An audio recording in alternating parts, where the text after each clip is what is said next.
Welcome to Blizzard Fire. We hope this video helps fire up your solution. In this video, I will show you how to make delicious Guyanese-style stew fish. First, let's prepare our main ingredient. Choose a firm white fish like snapper or kingfish, ensuring it's fresh. Clean and cut the fish into 2-inch thick pieces. Then, generously season each piece with a vibrant green seasoning blend, a pinch of salt, and a dash of black pepper. Allow it to marinate for at least 15 minutes to absorb all those wonderful flavors. Now, let's build the incredible flavor base for our stew. In a large pot, heat 2 tablespoons of oil over medium heat. Sauté 1 medium onion, 3 cloves of minced garlic, and 1 teaspoon of grated ginger until fragrant, about 3 minutes.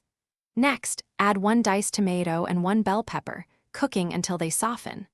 Finally, stir in 1 tablespoon of rich tomato paste, blending it well with the aromatics.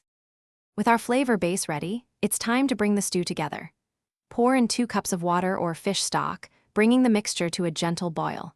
Once boiling, carefully add your seasoned fish pieces to the simmering liquid, ensuring they are mostly submerged. Reduce the heat to low, cover the pot, and let it simmer for about 15 to 20 minutes, or until the fish is perfectly tender and flaky.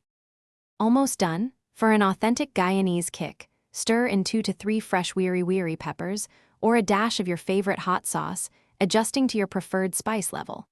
Before serving, sprinkle generously with fresh chopped cilantro or parsley for a burst of freshness and color.